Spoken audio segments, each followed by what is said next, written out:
Hello YouTube, this is Morgan, Airspeed Prime here with my next Star Wars comic review. This one's going to be for Kanan The Last Padawan, issue number 7. Getting straight into this, I'll just say the reason I'm not on camera here is just because lighting is dreadful, just with the kind of time of the year it is. It gets dark really early, and just with my current schedule, I don't really have a lot of time to record while it's still light out. So my videos on camera are going to be a bit kind of all over the place for the next couple of weeks, but hopefully things should get better as time goes on. But Kanan The Last Padawan, issue number 7. I really like this issue, actually. Big change from last week's issue, which I thought was kind of bad. Like, I really didn't get what they were going for in this kind of present day Kanan story that they're going for. It seems a really weird framework to be kind of basing all of these kind of backstory flashbacks around.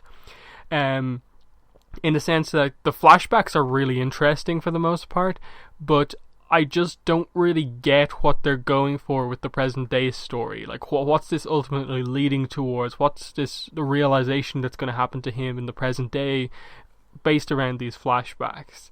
It just seems a bit weird. The kind of format in general, the kind of timeline seems kind of odd. That, okay, we saw his last mission in the Clone Wars, and now we go kind of back to kind of his start. You know, the setup to where he becomes a Padawan is this story. So it just is kind of odd. Like, why are they telling the story in such a kind of odd way that, like, we got Order 66 as the start of the series, and now we're getting how he became a Padawan as, like, next. It seems kind of backwards, but anyway.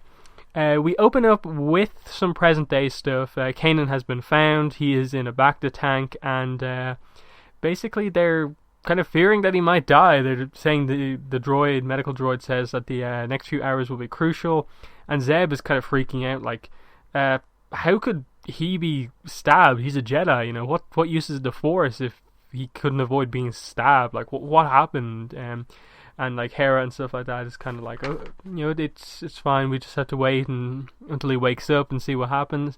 And apparently, while he's recovering, Kanan remembers his time in the Jedi Temple before, basically, when he passed his kind of Padawan trials. And we cut to a flashback of kind of the youngest we've seen Kanan so far. And basically, it's one day away from the initiate trial. So obviously, this is the trials to pass to where they kind of are then at the level to where they can be accepted as a Padawan, I think is what this is meant to be. If they fail them, they're kind of not good enough to become a Padawan. But anyway, Yoda is giving the three kind of this kind of generation of Jedi a lesson. And these characters are Ty and Samo Quid. Obviously one is a girl, one's a boy, and then obviously we have Kanan, and they're doing some lightsaber training, and basically Kanan says he's going to try his best. Yoda says his line, do or do not, there is no try. And Kanan, as usual, is or Caleb as he is at this point in time, questions this, and he's just like, oh, I don't understand, how do I do it without trying? And he gets kind of confused, and then he's kind of taken by surprise by the other two, and he basically gets a tiny cut on his finger, and he hits his head off the floor. And Yoda says, you know, go to the infirmary. And on the way there, he basically like, the cut is fine, his head is fine, there was no real problem. But he then goes to, obviously, the infirmary. There's a medical droid there who basically says, there's nothing wrong with you, please leave. At which point he spots someone floating in a Bacta tank, and that person is Deepa Balaba, his soon-to-be master, who they kind of establish over the next kind of bit that during her last battle in the Clone Wars, basically 90% of her unit was wiped out. She was injured badly enough to be put into a coma. It was a big battle where she went up against General Grievous and was kind of tactically, I suppose, outgunned there. And that's the kind of setup for kind of the situation that Balaba is in. But as he goes over to the back of the tank, he basically starts to feel like he knows her already. Like, he knows who Depa Billaba is, but like, he gets this kind of forced kind of sense that he really knows her without actually knowing that. And basically he's forced to leave. At this point, she wakes up, and obviously she has got some sort of a sense as well. And it's at this point we start to actually develop Depa Billaba a little bit more as a character herself. We kind of focus on her, and we get Yoda, Mace Windu, and Obi-Wan Kenobi. Basically, okay, she's woken up. They come to kind of see how she is. And she just makes a joke, kind of like, upon waking up, my mental state is fine. Nothing like spending 6 months in a coma to give one time to relax.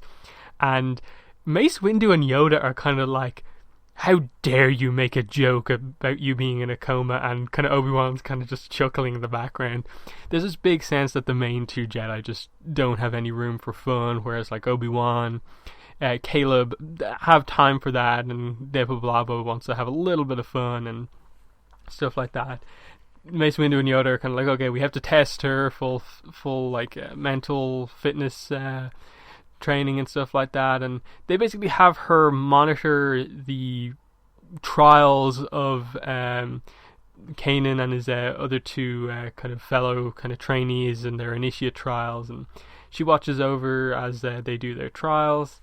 And she passes with flying colours, though they're worried that she's kind of hiding from her fear about kind of what happened to her.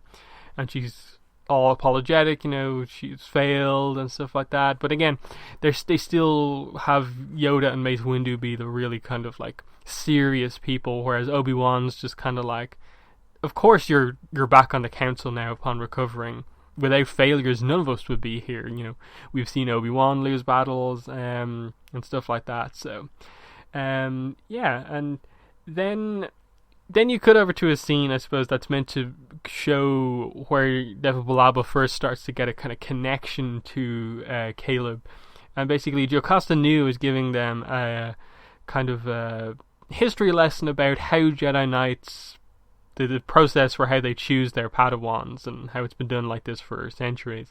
Of course, Caleb asks a question, and his question is basically like, why do they choose this method? How do they come to it?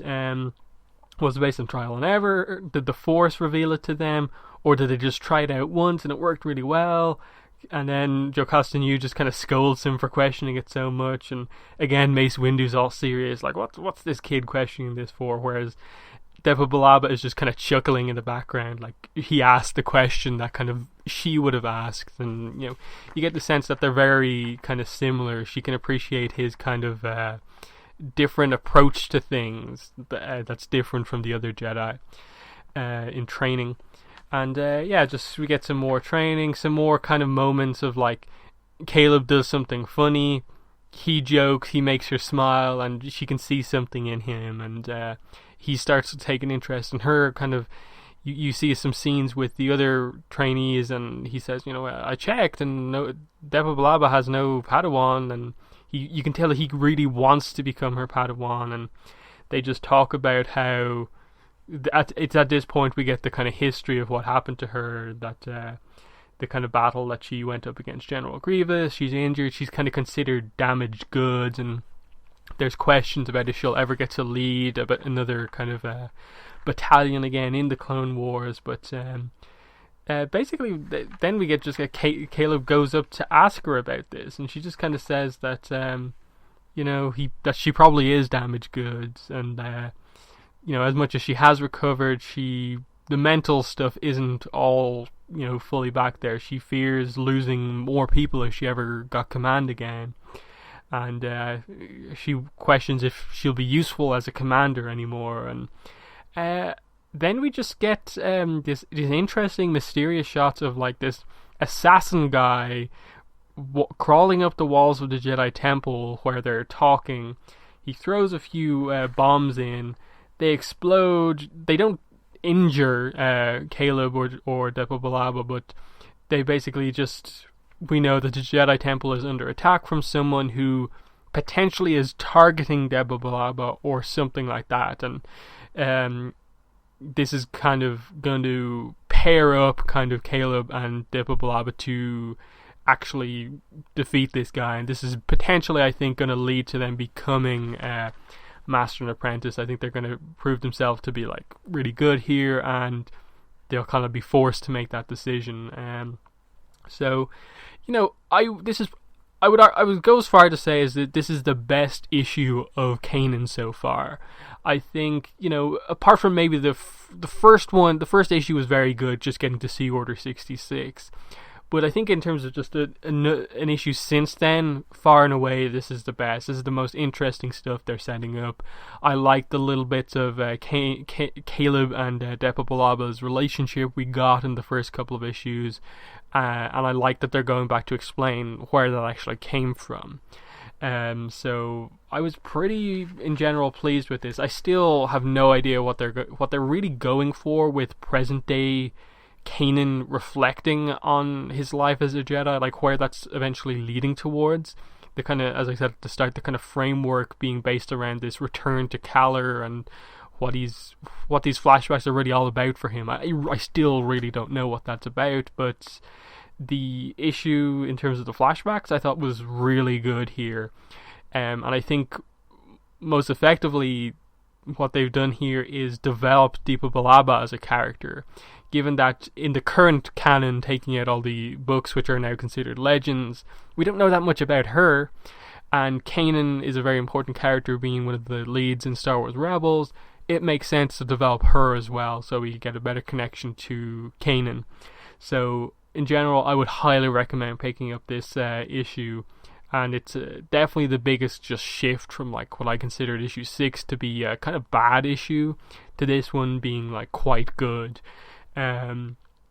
Art for some of the characters I didn't think was great, but in general it's solid, and it's not the best style, I don't think, but it's definitely passable for the most part. So very positive on this issue. I was kind of worried like, issue 7 and issue 6 wasn't great, and then just when I sat down to read it, I was just like, this is really interesting, actually. I like what they're doing here. So that has been the review. In the comments, let me know what your thoughts were on the book, or any of the reveals that happened in the book, and let me know what your own thoughts are. So that's been the review. Thanks for watching, and bye.